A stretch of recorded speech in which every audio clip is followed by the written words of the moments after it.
বাপ এবং ছেলে দুইজন হজ করার জন্য রওনা দিয়েছে।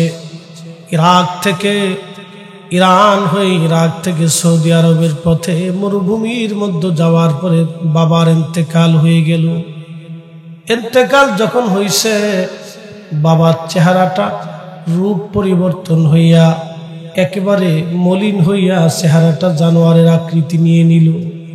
ওই সন্তান রাত্রিবেলা বসে বসে কাঁদে আর বলে, আল্লাহ, এই চেহারা যদি দুনিয়ার মানুষ দেখে তাহলে আমার বাবাকে তারা দাফন কাফন করবে না।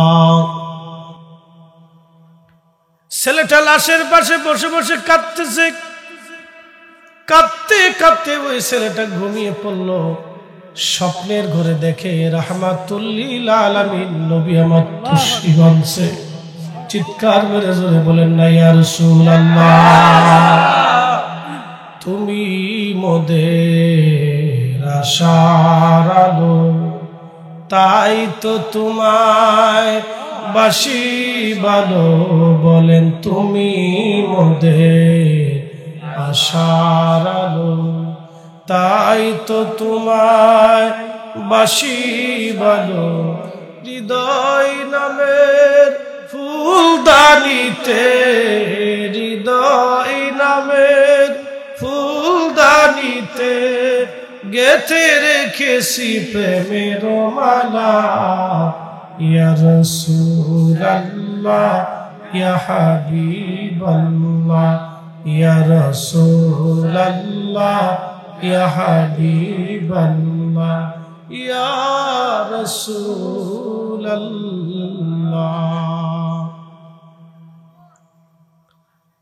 আল্লাহর বান্দার চেহারা জানোয়ারের আকৃতি নিয়ে নেওয়ার পরে ওই ছেলেটা ক্রন্দনরত রাত্রিবেলা লাশের পাশে ঘুমিয়ে আছে। স্বপ্নের মধ্যে দেখে রে রাহমাতুল লিল আলামিন তশরীফ আনছে। চিৎকার করে জোরে বলেন সুবহানাল্লাহ। আল্লাহর নবী বললেন, মান রাআনি ফিল মানাম ফাকাদ রাআল হক। স্বপ্নে যদি তোমরা আমাকে দেখো তো বাস্তবে আমি নবী দেখছো। রাবাহুল বুখারী কিতাবুর রুইয়া। আল্লাহর নবী বললেন, স্বপ্নে যদি তোমরা আমাকে দেখো তাহলে অবশ্যই আমি নবী দেখছো। আমি নবী গেছি, ছবি যাই নাই। আমি নবী নিজে গেছি, ছায়া যাই নাই। আমি নবী নিজে সরাসরি তার সঙ্গে স্বপ্নে দেখা দিয়েছি। একবার জোরে বলা যাবে আল্লাহু আকবার। ওই যে বলছিলাম মরুভূমির ভিতরে বাপ পুতে চেহারা জানোয়ারের মতো হয়ে গেছে। স্বপ্ন দেখে রহমতের নবী আসছে। ছেলেটা চিনতে পারে না এই সুন্দর চেহারা, নূরের চেহারা। চারিদিকে নূর ঝলমল ঝলমল করতেছে। এত দীপ্তিমান মহাপুরুষ কোনদিন সেই যুবক আর দেখে নাই। সুগন্ধ সারা মরুভূমির মধ্যে ছড়িয়ে গেছে। এত নূরময় চেহারা সে আর কোনদিন দেখে নাই। এই নূরময় চেহারার লোকটি তার বাবার চেহারার উপরে হাত বুলাই দিল। হাত বুলাই দেওয়ার সঙ্গে সঙ্গে তার বাবার চেহারা জানোয়ারের আকৃতি থেকে আবার সুন্দর নূরের আকৃতি এসে গেল। ছেলেটি ওই নূরময় চেহারার লোকটির কদম যুগল জড়িয়ে ধরে বলল, হুজুর, কে আপনি? আজ আমার এই মহা বিপদের দিন আপনি আমাকে সাহায্য করতে আসলেন। তখন আল্লাহর নবী ডাক দিয়ে বলেন, বেটা, তুমি আমারে চিনো নাই? আমি রাহমাতুল লিল আলামিন, শাফিউল মুজনিবিন। চিৎকার মেরে জোরে বলেন আল্লাহু আকবার। হে সব গম্বদ ওয়ালে मंजूर दुआ करूना, जब वक्त नजा आए आका दीदारे आता करूना, दीदारे आता करूना। मैं कब्र अंधेरी में घबराऊंगा जब तन्हा, मैं कब्र अंधेरी में घबराऊंगा जब तन्हा इमदाद मेरी करने आ जाना रसूल अल्लाह इमदाद मेरी करने आ जाना रसूल अल्लाह रोशन मेरी तुर्बत को लिल्लाह जरा करुणा जब वक्त नजा आए आका दीदारे आता करुणा दीदारे आता करुणा अल्लाहुम्मा सल्ले अला सय्यदना मौलाना मुहम्मद व अला आलि सय्यदना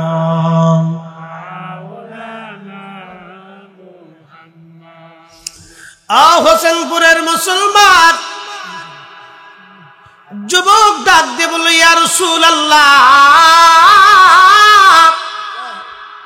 আপনি নবীজি এই কঠিন বিপদে আমার আব্বার চেহারা আজকে জানোয়ারের চেহারা হয়ে গেল আপনি নবী কি জন্য আসলেন কোন কারণে ইয়া রাসূলুল্লাহ কঠিন বিপদে নিদান ও কাল উম্মতের কাছে আসলেন গো নবী আল্লাহর নবী ডাক দেয়া বলেন উম্মত শোনো তোমার আব্বাজান প্রত্যেক দিন রাত্রিবেলা আমার জন্য 300 বার দুরূদ হাদিয়া মদিনায় পাঠাইতো চিৎকার করে জোরে বলেন আল্লাহু আকবার নবীর দুরূদ পড় দিলে দিলে তোমরা নবীর দুরূদ পড় দিলে দিলে হৃদয় খুলে নবীর দরুদ পড় দিলে দিলে তোমরা নবীর দরুদ পড় দিলে হৃদয় খুলে নবীর দরুদ পড় করবে তেরা সুদিওয়ানা টের পাইলেন না মায়া মেনা খবর দিল জিবরাইল আমিনে হাই হাই খবর দিল জিবরাইল আমিনে রাইখো মনে নবীর দরুদ হায় হায় নবীর দরুদ পড়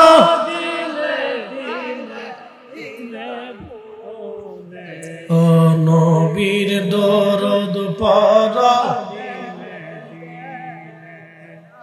আল্লাহর নবী ডাক দিয়ে বলতেছে যুবক তোমার আব্বা জান প্রত্যেক দিন এশার নামাজের পরে আমি নবীর শানে 300 বার দুরূদ শরীফ ফাদিয়া দিয়ে তারপরে ঘুমাইতো আজকে এই দুরূদ আমি নবীর রওজা মোবারকে যাই নাই আপনারা শুনেন একটাই আমল যে আমলটা অন্য আমলকে কবুল করায়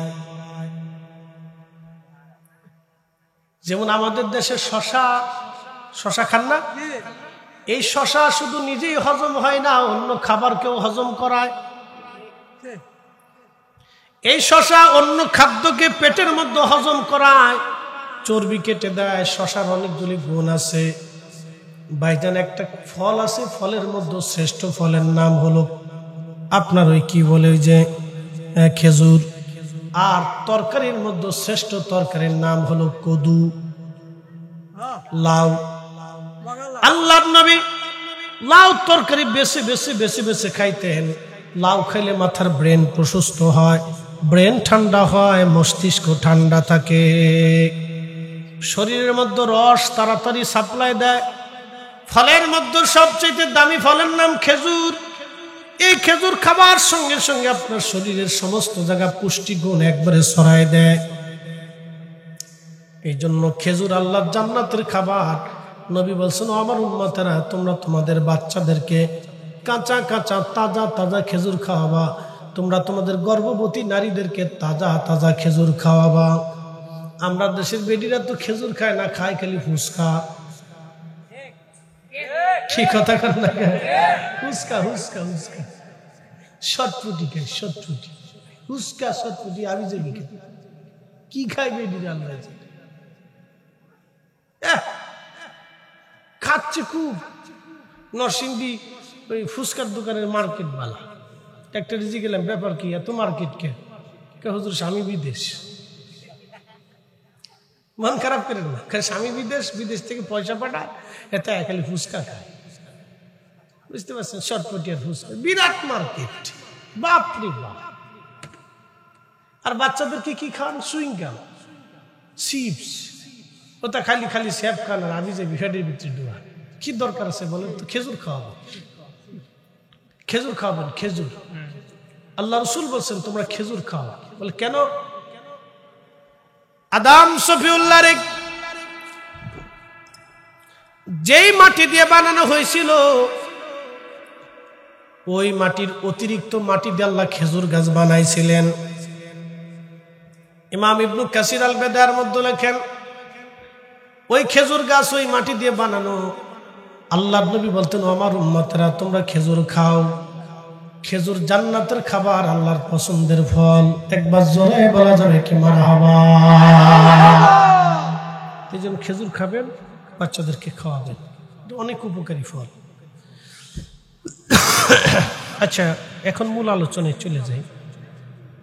যে কথা বলছিলাম যে ও আল্লাহর বান্দা, প্রিয় নবী বলতেছেন তোমার আব্বা প্রত্যেক দিন এশার নামাজের পরে দুরূদ শরীফ পড়ে আমাকে হাদিয়া দিত। আজকে দুরূদ হাদিয়া যায় নাই।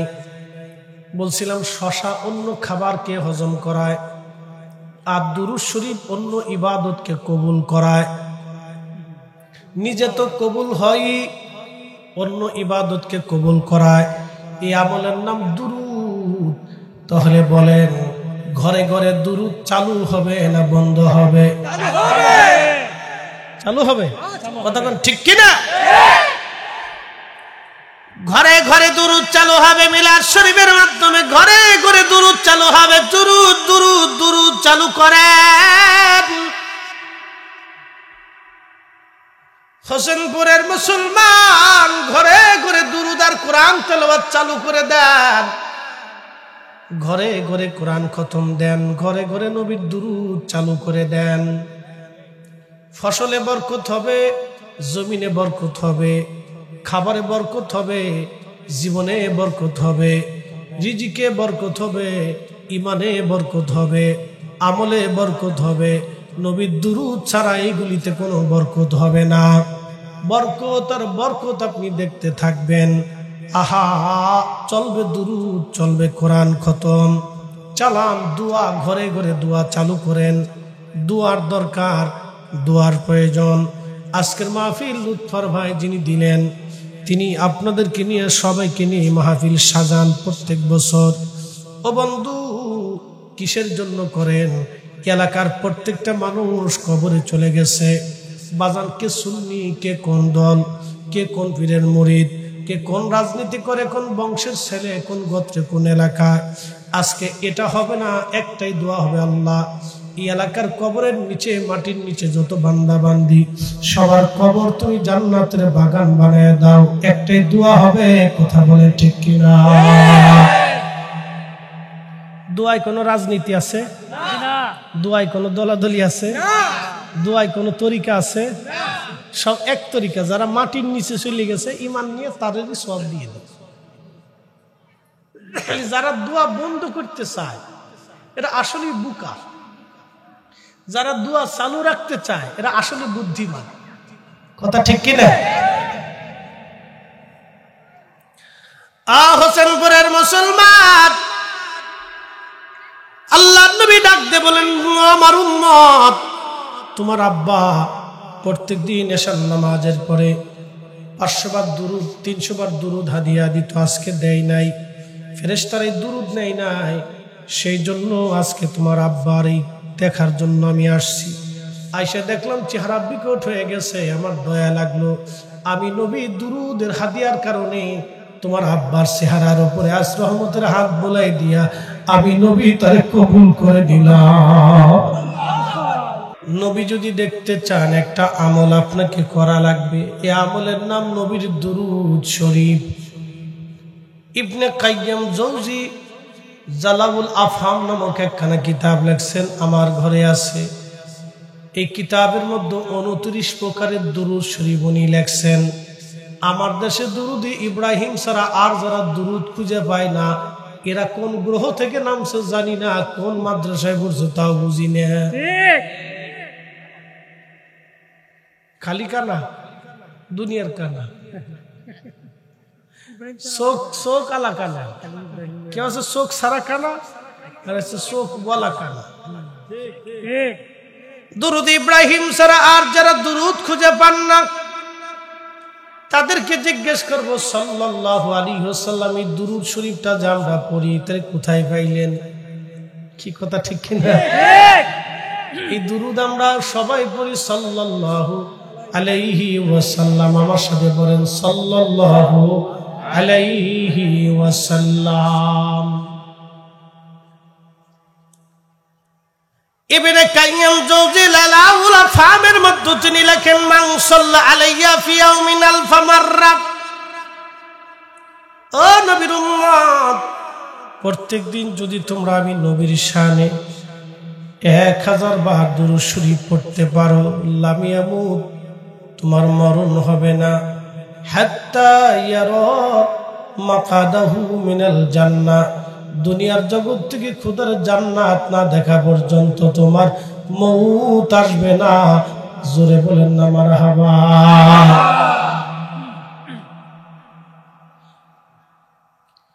1000 বার দুরূদ শরীফ পড়লে দুনিয়ার থেকে জান্নাত দেখে মারা যায়। কত হাজার বার? 1000 বার। 1000 বার দুরূদ শরীফ প্রত্যেকদিন কেউ যদি আমল করে, তাহলে সে দুনিয়ার থেকে আল্লাহর জান্নাত দেখে কবরে চলে যাবে। একদিন একটা ছেলে, বিশ্ববিখ্যাত বাদশা, তার নাম সুলতান মাহমুদ গজনবী রহমাতুল্লাহ আলাইহি, ওনার সাম্রাজ্যের নাম হলো গজনী সাম্রাজ্য। গজনী সাম্রাজ্যটা বর্তমান আফগানিস্তান।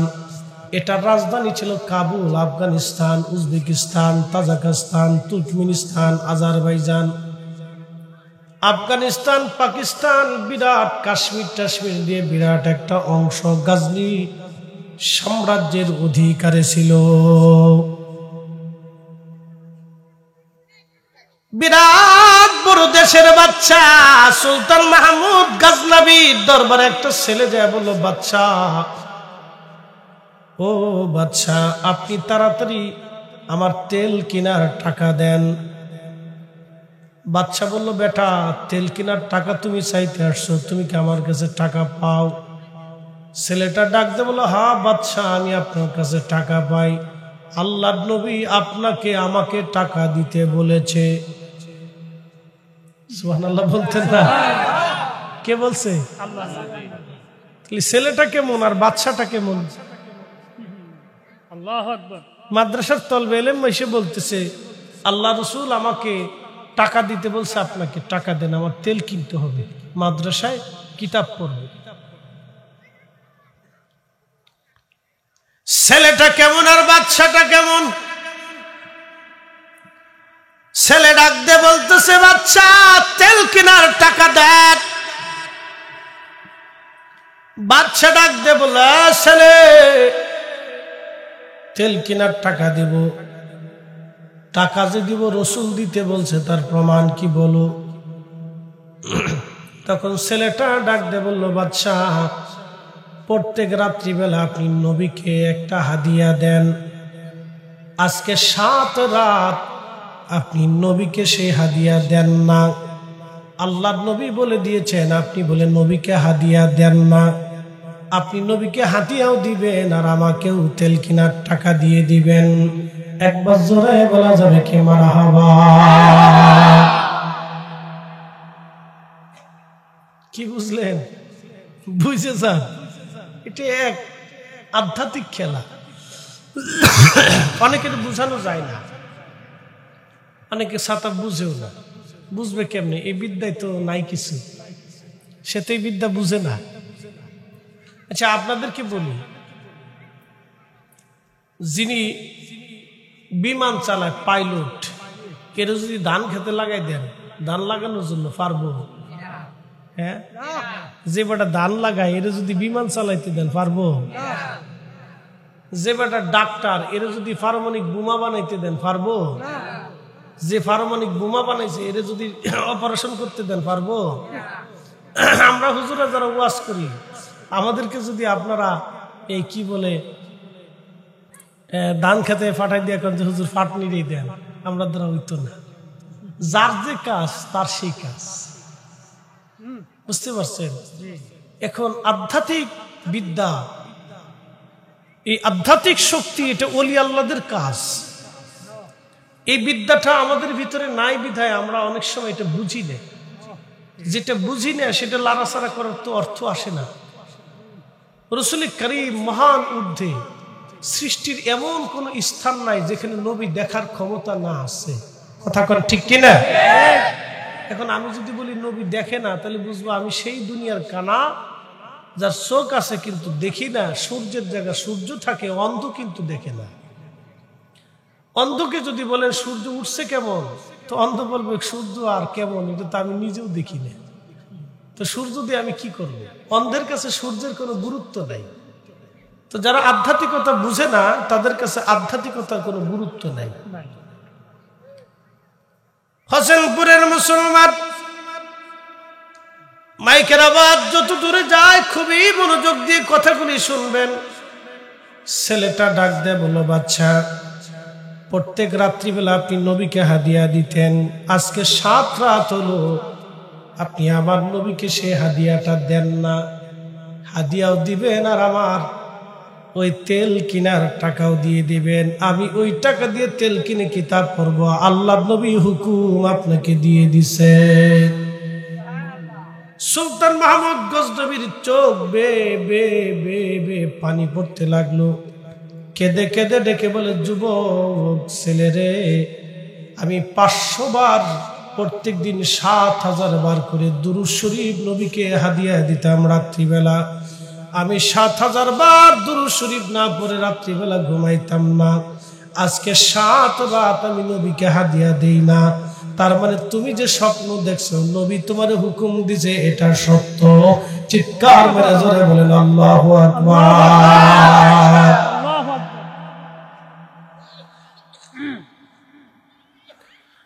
হোসেনপুরের মুসলমান মা বোনেরা শুনিয়া যান, শুধু তো ছাগল নিয়ে দৌড় পারলেন, মুরগি নিয়ে দৌড় পারলেন, কি কথা খারাপ কইছি? ঠিক, শুধু ছাগলের পিছনে দৌড়াইলেন, মুরগির পিছনে দৌড়াইলেন, হাঁসের পিছনে দৌড়াইলেন। হাঁসের ডিম মুরগার ডিম নিয়ে আপনি নামাজ ছেড়ে দিছে। মা, কত নামাজ মা তোমার জীবন থেকে চলে গেল হাঁসের পিছে দৌড়াইয়া দৌড়াইয়া। কত ওয়াক্ত নামাজ মা চলে গেল মাগরিব শুধু মুরগার পিছনে দৌড়াইয়া। কত রজনীর নামাজ মা চলে গেল রে মা ছাগলের পিছনে দৌড়াইয়া। বিশ্বের এত বড় নামি দামি একজন বাদশা প্রত্যেক দিন 7000 বার দুরূদ শরীফ আমার নবীকে নজরানা দিয়ে তারপরে ঘুমাইতে যাইতো। আর আমার দেশে খালি ফতোয়ার ডিব্বা।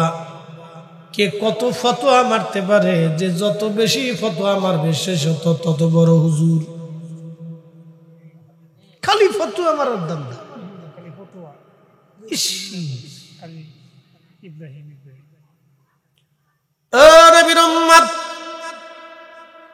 পড়েন দুরূদ শরীফ বেশি বেশি করে পড়েন। নবীর মিলাদে কি হয় আজকে বুঝাই দিয়ে যাই। কোরআন বলতেছে, فَمَن يَعْمَلْ مِثْقَالَ ذَرَّةٍ خَيْرًا يَرَهُ। কোন পরিমাণ নেকের কাজ যদি তোমরা করো তারও বেনিফিট আমি আল্লাহ তোমাদেরকে দিয়ে দিব। একবার জোরে বলা যাবে কি সুবহানাল্লাহ? আচ্ছা, আল্লাহ কি মাঝে মধ্যে মিছে কথা কয়?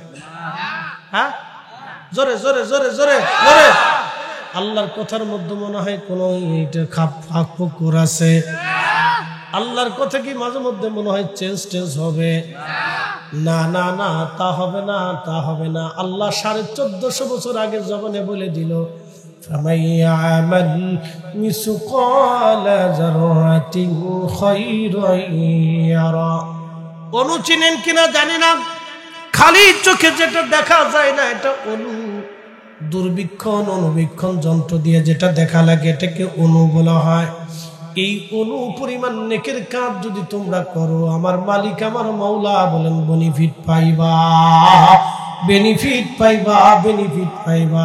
যদি কোরআনের কথা সত্য হয়ে থাকে তাহলে এবার বুঝে যান, আমরা মিলাদ শরীফ শুরু করার আগে কোরআন তেলাওয়াত দিয়ে মিলাদ শুরু হয়। প্রত্যেক হরফে হরফে 10টা নেকি আমরা দেই না, আল্লাহ দেয়। আজকে সূত্র বুঝাই দিয়েছে, সূত্র বুঝে যান। মিলাদ শরীফ যখন শুরু হয় তখন কি দিয়ে শুরু হয়? কোরআন তেলাওয়াত। কথা ঠিক কিনা? তো তেলাওয়াত যখন শুরু হয় প্রত্যেক হরফে হরফে কত নেকি হয়? আর কোরআন শরীফ কার কালাম? এই কালাম যখন শুরু হয় তখন কি ওই জায়গাটা সাধারণ জায়গা থাকে না জান্নাতের বাগান হয়ে যায়? আজকের এই মাহফিলটা এখন কিসের বাগান? কোনো সন্দেহ আছে? আর আল্লাহ রাসূল বলেন ফারতাউ, তোমরা সেই বাগানে যাও যাও যাও, বসো বসো বসো। রাসূল বলেন ওই বাগানে যায় বসো, আর উম্মত বলেন বেদাত, দরকার নেই।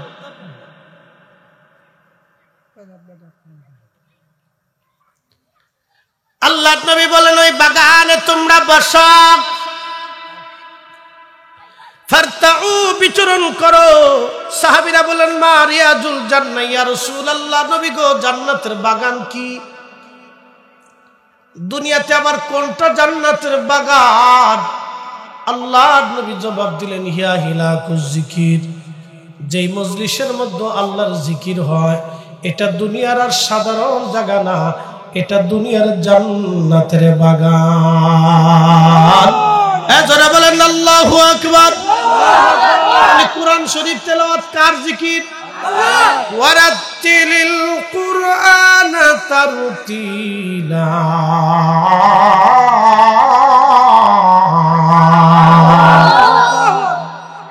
কালকে মাহফিল করছি 4টে, আগামীকাল আছে আবার 4টে, তার মানে 2 দিনে 8টা। এবার বুঝুনি তো শরীরের উপর কি প্রেশার। আপনারা বসে রয়েছেন চাদর পরে দিয়ে, আমি গামতেছি। কালকে 4টে হয়েছে, রাত 3:30 শেষ করছি। ফজরের রক্তে ফজরের পরে ঘুমাইছি। এবার বুঝেন আজকে আপনারটা সেরে আবার করিমগঞ্জে যেতে হবে। লুৎফর ভাই আমার খুব পছন্দের মানুষ, আমার মাদ্রাসায় যায় বলে ভাই হুজুর আসতে হবে। তাই আমি বললাম ভাই রে আমার হাতে তো সময় নেই, এসার পরে একটু সুযোগ দেওয়া যায়। তা বললো হুজুর আসেন, তাও আসেন, একটু আসা যাওয়া করলে মহব্বত বাড়ে। আচ্ছা ঠিক আছে। তো সেই সুবাদে আসা, আপনারাও এসার পরপরই চলে আসছেন, আমার কাছে ভালো লাগতেছে। আপনাদের অঞ্চলের মানুষের অভ্যাস হলো একটু রাত হইলে তারপরে আস্তে আস্তে হারিকেন ধরে আসে, সে আগের অভ্যাস হলো আছে, খাইয়ে দিয়ে চিন্তা করে আস্তে আস্তে যাই। তো মোটামুটি আপনারা আগে ভাগে চলে আসছেন। এটা আসলে দুনিয়ার উদ্দেশ্যে না, এটা আল্লাহ এবং তার রসুলের মহব্বতে। কথা কারণ ঠিক কিনা? আমরা যে আমল করি এই আমল দিয়ে জান্নাতের আশা করা যায় না ভাই। কথা ঠিক কিনা? যে আমল করি এটা দিয়ে আল্লাহ জান্নাতের আশা করা যায় না। যদি আল্লাহ এই নবীর মহব্বতের কারণে যদি মাফ করে দেয়। হোসেনপুরের মুসলমান রসুলের মহব্বতের চোখের পানি দিয়ে 7টা জাহান্নামের আগুন আল্লাহ নিভাইয়ে দেবে। তাহলে মিলাদ শরীফ শুরু হলো কোরআন তেলাওয়াত দিয়ে। প্রত্যেক হরফে হরফে 10টা নেকি। কি কথা বলেন ঠিক কিনা? প্রত্যেক হরফে হরফে 10টা নেকি আল্লাহ দিয়ে দিলেন। আর কোরআন শরীফ আল্লাহর কালাম, এটা তেলাওয়াত যখন শুরু হয় এটা আল্লাহর জিকির, আল্লাহর স্মরণ। যখন মিলাদ শরীফের আগে কোরআন তেলাওয়াত শুরু হয়ে গেল, তখন থেকে ওই মজলিস আর দুনিয়ার সাধারণ মজলিস থাকে না, ওটা আল্লাহর জান্নাতের বাগান হয়ে যায়, বাগান হয়ে যায়। তার মানে মিলাদ শুরু করার সাথে সাথে এটা জান্নাতের বাগান। আল্লাহর নবী বলল জান্নাতের বাগান ফারতাউ, বাগানে বিচরণ করো। আর আমরা বললাম বেদাত যাইও না, যাইও না। যারা আসবে তাদের লাভ, যারা আসলো না তাদের লস। কথা কোন ঠিক কিনা? বলেন মিলাদ শরীফ চলবে না বন্ধ হবে?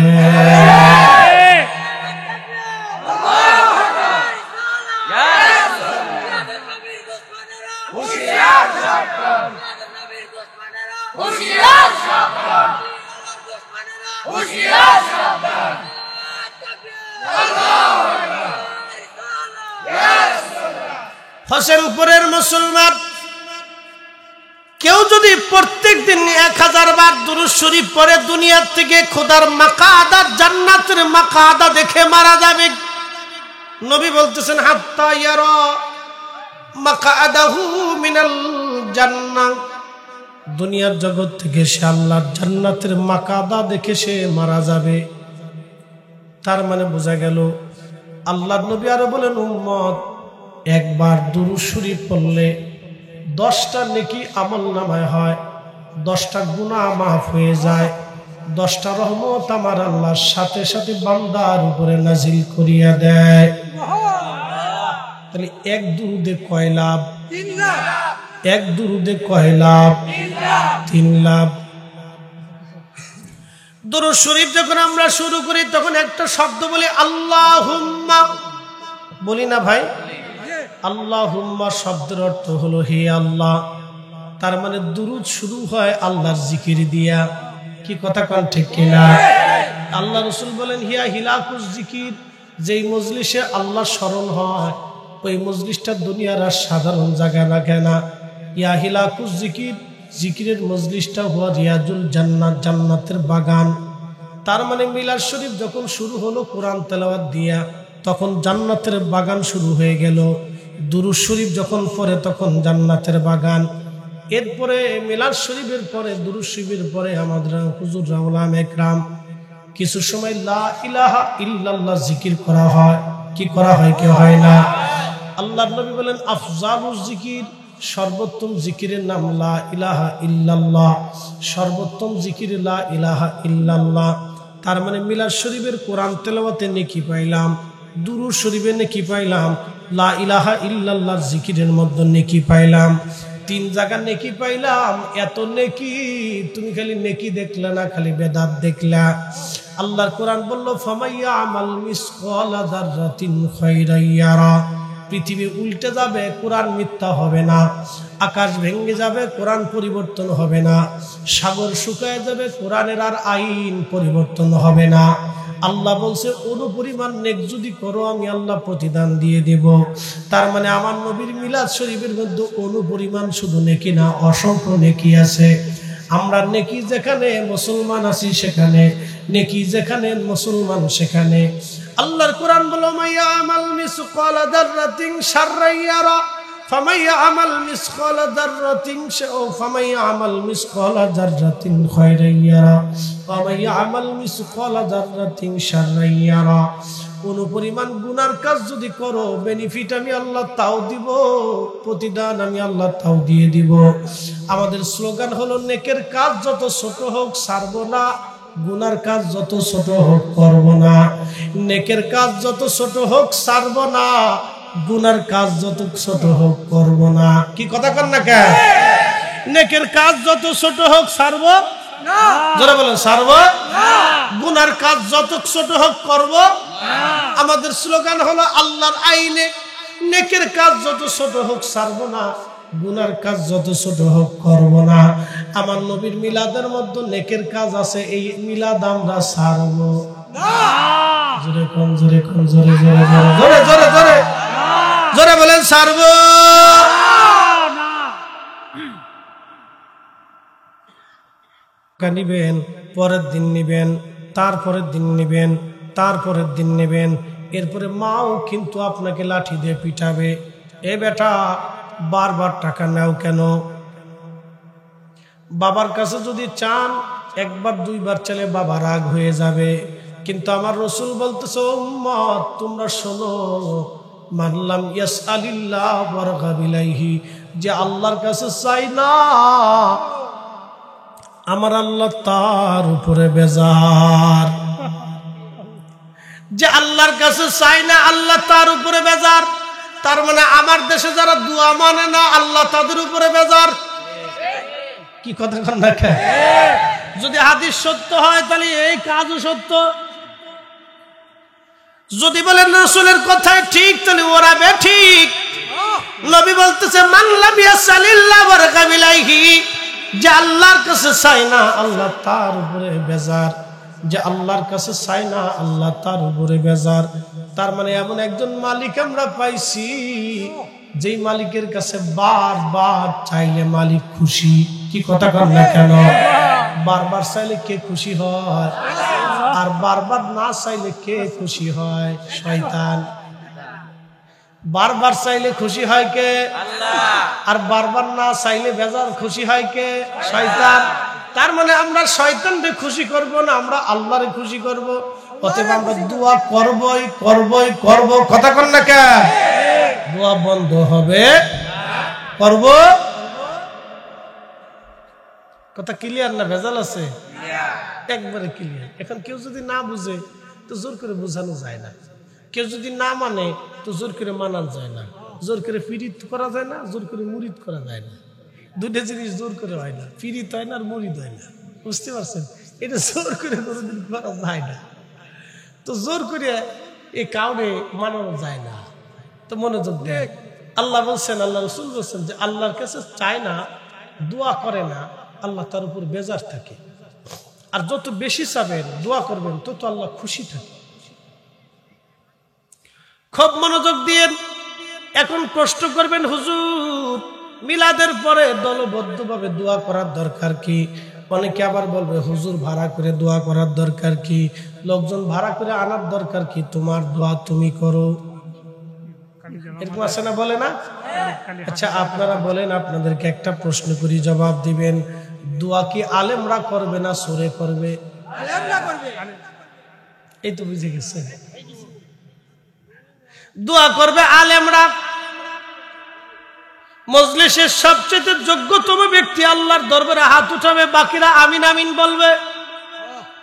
আচ্ছা আপনারা বলেন, নামাজের ইমামতি কি সরে করবে না হুজুরে করবে? এই তো বুঝে গেছে। আজকের মাহফিলে আপনারা আমার দাওয়াত করে আনছেন ওয়াজ শোনার জন্য। এখন আমারও যদি ওয়াজ না করাইয়া, আমারে না বসে যদি একটা সুদ করার ঘুষ করাই ওয়াজ করাইতেন তো কেমন হইতো? তাহলে কেমন হইতো? তারপরে যার যোগ্যতা যেখানে তার সেখানে বসাইতে হবে। কথা ঠিক কিনা? আজকের যিনি সভাপতি তিনি সভাপতির যোগ্য বিধে এখানে বসানো হয়েছে ওনাকে। কথা ঠিক কিনা? আজকের প্রধান বক্তাকে বক্তা প্রধান যোগ্য বিধায় আপনারা প্রধান বক্তা দিচ্ছেন। ও মুসলমান খুব মনোযোগ দিয়ে, তো যে দোয়া করবে তিনারা আলেম, আলেমরা দোয়া করবে, আম জনতা আলেমদের সাথে দোয়ায় শরীক হবে। এখন কেউ যদি বলে হুজুর ভাড়া করার দরকার কি, তাহলে বুঝবেন এটা হলো শয়তানের খালাতো ভাই। কথা কোন জোরে বলে? এটা শয়তানের খালাতো ভাই। কেউ যদি বলে আলেম দিয়ে দোয়া করার দরকার কি, হুজুর দিয়ে দোয়ার দরকার নেই, নিজেটা নিজে করতে, বুঝবেন এটা শয়তানের ভাই। ও আইছে এখানে শয়তানি করার জন্য। আল্লাহ এই সমস্ত ফিতনা থেকে আমাদেরকে বাঁচায় রাখুক, বলে না আমিন। আল্লাহুম্মা সাল্লি আলা। এ লুৎফর ভাই একটু চা পাঠায়েন।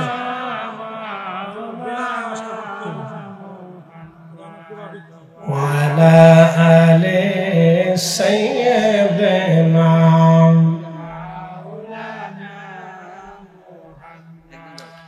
নবীর ইশকে যার দিল ভাই এ জগতে কাঁদে না, রোজ হাসরে ভাইজান তারা নবীজির দেখা পাবে না। আল্লাহুম্মা সাল্লি আলা সাইয়্যিদিনা মাওলানা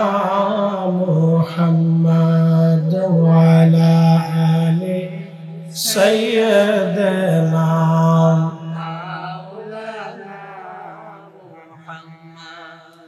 মুসলমান হোসেনপুরের বাসী খুবই মনোযোগ দিয়ে শুনিয়া যান। প্রশ্ন রাখতে পারে, তাহলে তোমার দোয়া তুমি করো, দলবদ্ধভাবে দোয়া করার দরকার কি? নবীর একজন সাহাবী ছিলেন, তার নাম খাদেম রাসূল হযরতে আনাস। 10টা বছর নবীর কদমের খেদমত উনি করেছেন। এত বড় লকব সৃষ্টির মধ্যে আর কারো কোনোদিন নসিব হবে না। খাদেমুর রাসূল, নবীর খাদেম। এই সৌভাগ্য আর কারো নসিব হবে না। ছোট্ট ছিলেন, 10 বছর বয়স, 15 বছর বয়স, অত কিছু বুঝতেন না খাদেম রাসূল হযরতে আনাস।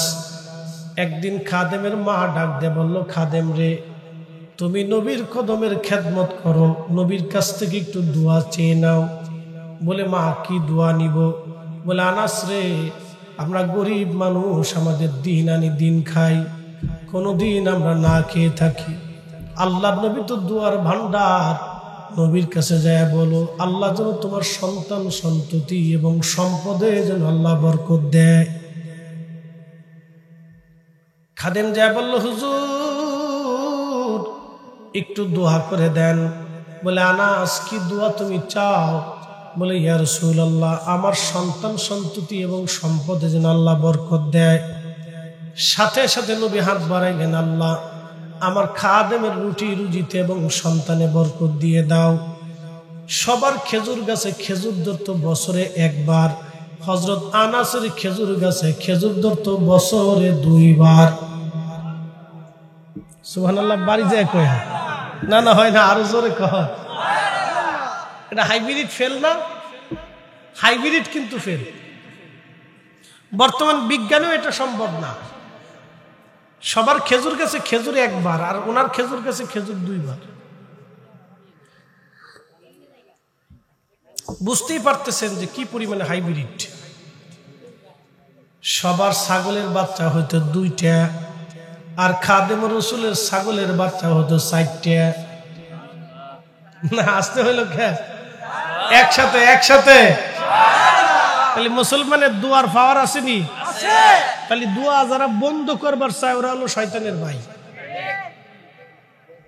সে যেই হোক, মামাতো ভাই, খালাতো ভাই, ফুফাতো ভাই, জ্যাঠাতো ভাই, আত্মীয় স্বজন, সে যেই হোক না কেন, বুঝতে হবে তার ভিতরে ভেজাল আছে। কি আছে? ভেজাল আছে। খাদেম রাসূল সবার খেজুর গাছে খেজুর ধরত একবার, ওনার খেজুর গাছে খেজুর আসতো বছরে 2 বার। সবার উটের বাচ্চা যদি একটা হয়, ওনার উটের বাচ্চা হয়তো 2টা। এত পরিমাণে আল্লাহ বরকত দিল, বিরাট সম্পদের মালিক আল্লাহ তারে বানাই দিল। সন্তান আল্লাহ দিতে দিতে দিতে দিতে 100 সন্তান আল্লাহ তারে দিল। এবার তো সুবহানাল্লাহ কইলেন না? কত হয়েছিল? পারবেন নি এরকম? জান দিয়ে দিলাম, দোয়া করে দিলাম, দেহের পারেন, চেষ্টা করে পারেন কিনা। 100।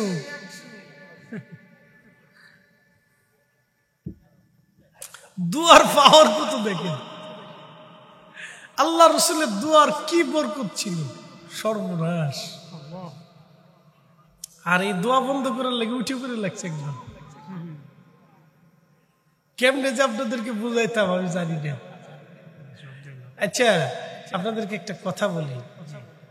আপনাদের এই আমাদের দেশে আলেমদেরকে মানুষ কিন্তু সর্বোচ্চ সম্মান দেয়। তার বাস্তব প্রমাণ হলো, বাড়ির ভালো খাবারটা কিন্তু আলেমদের জন্য বরাদ্দ হয়। কথা ঠিক কিনা? যে একবারে সেরা খাবারটা বিনামূল্যে আলেমদের জন্য বরাদ্দ করে, যে হুজুর আসবে, হুজুরে ভালো খাওয়াইতে হবে, তো বাড়ির ভালো খাবারটা আপনার আমাদের জন্য বরাদ্দ করে। এই আমাদের এই সাধারণত মাদ্রাসায় যারা তলবে ইলম থাকে, লজিং থাকে না বাবা? তো লজিং থাকে, তো লজিং মাস্টার মহিলা যিনি, তিনি চিন্তা করে যে আমি খাই বা না খাই, আমার ছেলে যদি না খাক বা না খা, এই বাচ্চাটা আমার বাড়িতে খাইয়ে মাদ্রাসায় পড়াশোনা করে, ও বড় হইলে আলেম হবে, দোয়া করবে, বাড়ির ডিমটা, মাছটা, ভালো তরকারিটা ওই ছেলেটার জন্য আলাদা রেখে দেয়, যে ছেলেটার খাওয়াইতে হবে, ও আমার বাড়ি থেকে পড়াশোনা করে মাদ্রাসা পড়ে, ও ভবিষ্যতে আলেম হবে, আমার জন্য দোয়া করবে। কিন্তু ছেলেটা এমন এক মাদ্রাসায় পড়ছে যে দোয়া মানে না, তো বেডির ডিমটাই শেষ, বেডির জীবনের ডিম শেষ, তরকারি শেষ।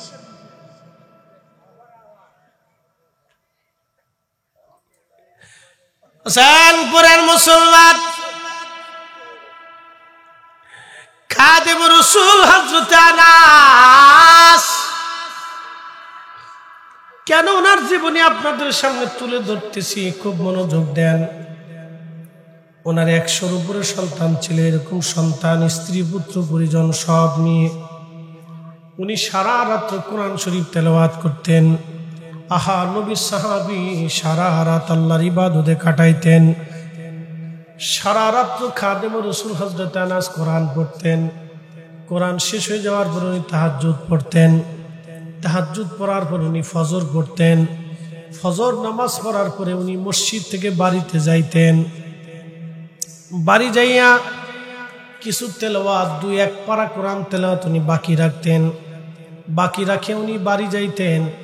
বাড়ি যাওয়ার পরে খাদিম রাসূল হযরত আনাস সন্তানদেরকে ডাকতেন, সবাইকে ডেকে নিয়ে বাকি 2-1 পারা কোরআনের তেলাওয়াত উনি করতেন।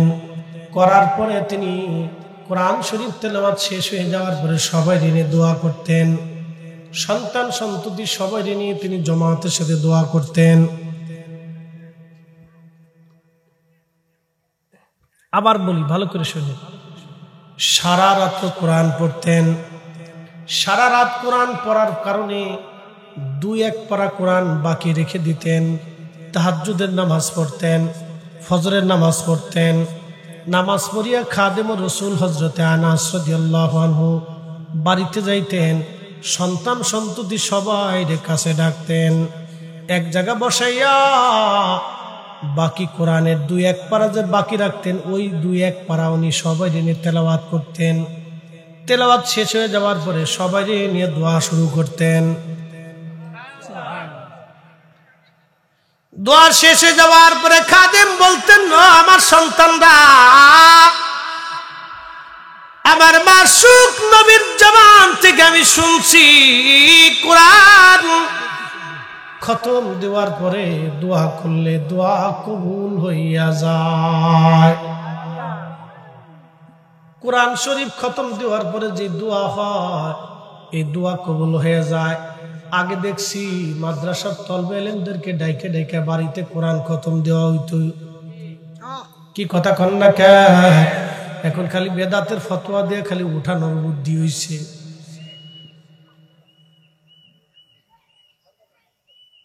কেমনি বুঝাইতাম বলেন তো?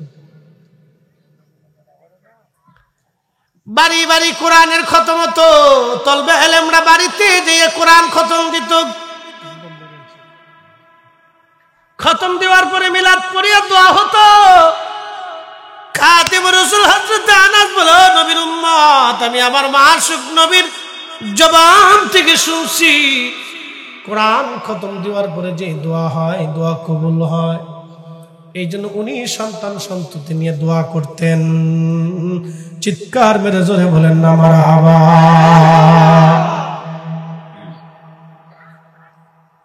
আজকে খালি বেদাতের ফতোয়া দিয়ে বন্ধ করার দান্দা, খালি বন্ধ করে দাও, বন্ধ করে দাও।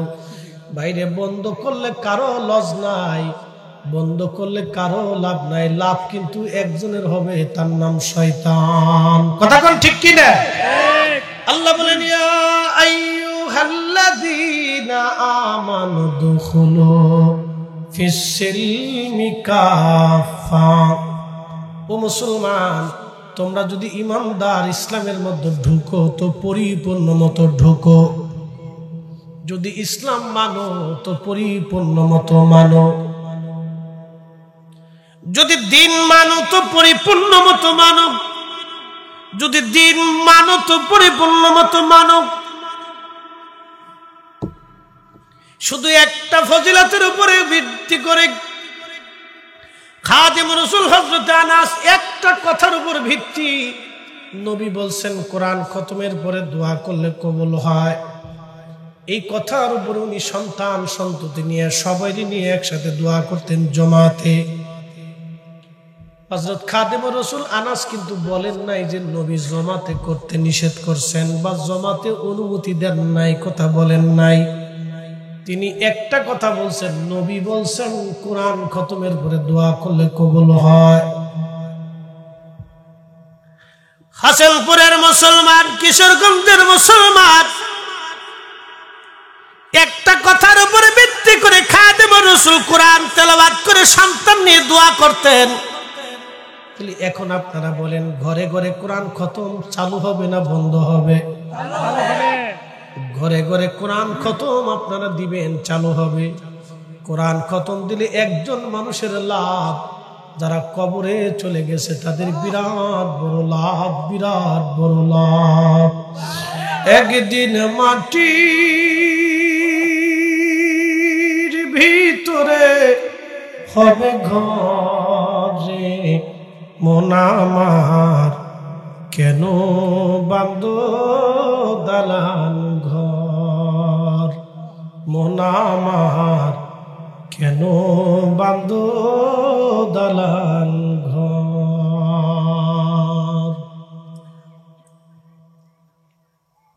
ও হোসেনপুরের মুসলমান, কোরআন খতম দেওয়ার পরে দোয়া করলে কবুল হয়।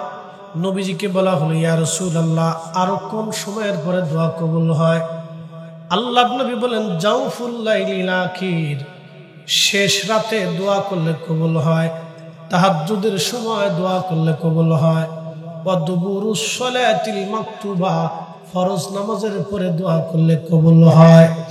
তার মানে নবী বললেন কোরআন খতমের পরে দোয়া করলে কবুল হয়, শেষ রাতে দোয়া করলে কবুল হয়, ফরজ নামাজের পরে দোয়া করলে কবুল হয়। এর অর্থ হলো ফরজ নামাজের পরে দোয়া করলে কবুল হয়। নবী শিখাইলেন ফরজের পরে দোয়া করলে কবুল হয়, আর উম্মত শিখাইলেও ফরজের পরে দোয়া করলে বেদাত হয়। নবী শিখাইলেও ফরজের পরে দোয়া করলে কবুল হয়, আর উম্মতের মৌলবী শিখাইলেও ফরজের পরে দোয়া করলে বেদাত হয়। বাজার উম্মতের মৌলবীর ফতোয়া লাঠি মারতে হবে, আল্লাহ নবীর ফতোয়া মেনে নিতে হবে। কথা কোন ঠিক কিনা? দোয়া হবে না বন্ধ হবে? কথা কর না কেন? দোয়া চলবে, কারো কথাই চালাবো না, আমরা নবীর কথাই চালাবো। কথা ঠিক কিনা? আমরা কারো কথা বুঝার দরকার নাই, এত ফেজ বুঝার দরকার নেই। রাসূল বলছেন ফরজের পরে কবুল হয়, করে ফেলবে, এক কথায় শেষ। তোমার অত ফেঁচাফেঁচির দরকার নেই, অত ফেজ গোছের বক্তব্য আমার লাগবে না। কথা ক্লিয়ার, রাসূল বলছে ওটাই মানি, শেষ, আর দরকার নাই। এত ফেঁচাফেঁচির কি আছে? খাদিম রাসূল আনাস একটা কথার উপরে সন্তান নিয়ে দোয়া করছেন। রাসূল বলছেন কোরআন তেলাওয়াতের পরে দোয়া করলে, খতমের পরে দোয়া করলে কবুল হয়। উনি সব সন্তানাদি নিয়ে সবারই নিয়ে দোয়া শুরু করে দিচ্ছে। আল্লাহ রাসূল আমাদেরকে 1450 বছর আগে বলছেন ফরজের পরে দোয়া করলে কবুল হয়, বাস আমরা শুরু করে দেব। কি কথা কন না কে? এত উসুল ফেজ গুস, এত ফেজ গুস দিয়ে আমি কি করব? আল্লাহ রাসূল যেটা কইছে ওইটাই শেষ, এত ফেসের দরকার নাই। তো রাসূল করিম জবান দিয়ে যেটা বলছে ওইটাই ঠিক। হাসেনপুরের মুসলমান খুব মনোযোগ দিয়ে কোরআনে আমার আল্লাহ বলতেছেন উদউনি আস্তাজিব লাকুম ইন্নাল্লাযীনা ইয়াস্তাকবিরুনা আন ইবাদাতি সায়াদখুলুনা জাহান্নামা দাখিরিন।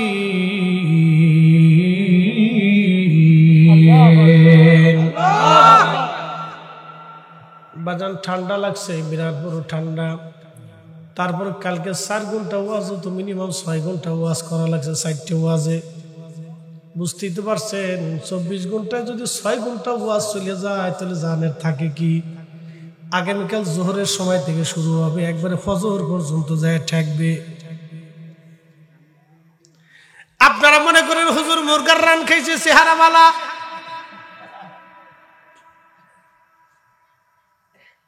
না, আপনার এই মুরগার রানে আমাদের শরীর ঠিক থাকে না। আমাদের শরীর ঠিক থাকে আল্লাহ জিকিরের কারণে।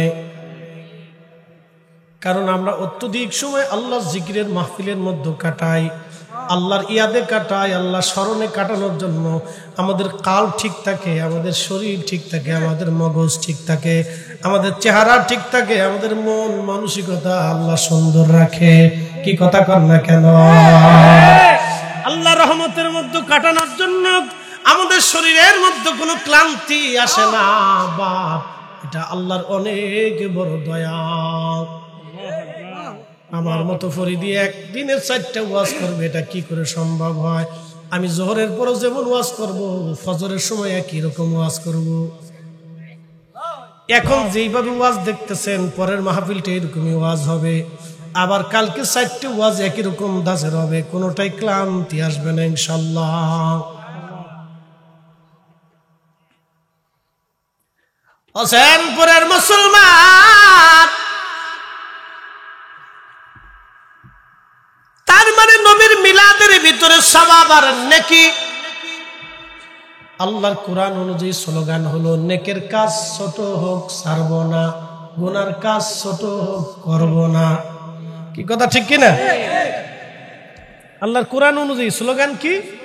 নেকের কাজ যত ছোট হোক ছাড়ব না, গুনার কাজ যত ছোট হোক করব। তাহলে বাড়িতে উলামায়ে কিরাম দাওয়াত করে নিয়ে কোরআন খতম দেওয়া, এটা নেকের কাজ। কি কথা ঠিক কিনা? মিলাদ শরীফ পড়াইয়া দোয়া করাইয়া বান্দারে খাওয়ানো নেকের কাজ। কিসের কাজ? যারা বলেন কিসের কাজ? নেকের কাজ। নেকের কাজ যত ছোট হোক ছাড়ব না, গুনার কাজ যত ছোট হোক করব। কোরআনের আইন অনুযায়ী স্লোগান। মুক্তাসার আপনাদেরকে এই বিষয়ের উপরে একটা পরিসংখ্যান উপস্থাপন করলাম, সাবলীল ভাষায়, সহজ তরিকায়। এত লম্বা আইম্মায়ে কেরামের ফতোয়া দিতে গেলে আপনারা বুঝবেন না, এই জন্য আমি আপনাদেরকে পাঠ পাঠ করে বুঝাইলাম। আল্লাহর কোরআন বলতেছে, উদউনি আস্তাজিব লাকুম, তোমরা আমার কাছে চাও, আমি আল্লাহ তোমাদেরকে দেব। তাহলে চাবো কার কাছে? দিবে কে? আল্লাহ। আমরা চাবো আল্লাহর কাছে, দিবে আল্লাহ। যদি না চাই তো আল্লাহ কি করবে? তাও আল্লাহ হুঁশিয়ার করলেন, ইন্নাল্লাযীনা ইস্তাকবিরুনা আন ইবাদাতি সায়াদখুলুনা জাহান্নামা দাখিরিন।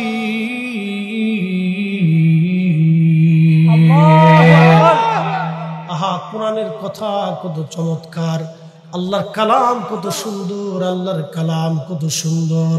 আমরা বুঝতে পারলাম না, সেটা আমাদের জন্য আফসোস। আল্লাহর কালামে আল্লাহ বলতেছে, নিশ্চয় যারা আমি আল্লাহ রাব্বুল আলামিনের কাছে চায় না, দোয়া করে না, দোয়া মানে না, আমি মালিক তাদেরকে অচিরেই অপমান করে সাইয়াদ খুলুনা জাহান্নামা দাখিরিন, অপমান আর অপদস্থ করে আমি আল্লাহ তাদেরকে জাহান্নামে নিক্ষিপ্ত করব। উপায় নাই রে, উপায় নাই রে, উপায় নাই। দয়াল নবীর চরণ বিনে উপায় নাই, দয়াল নবীর চরণ বিনে উপায় নাই।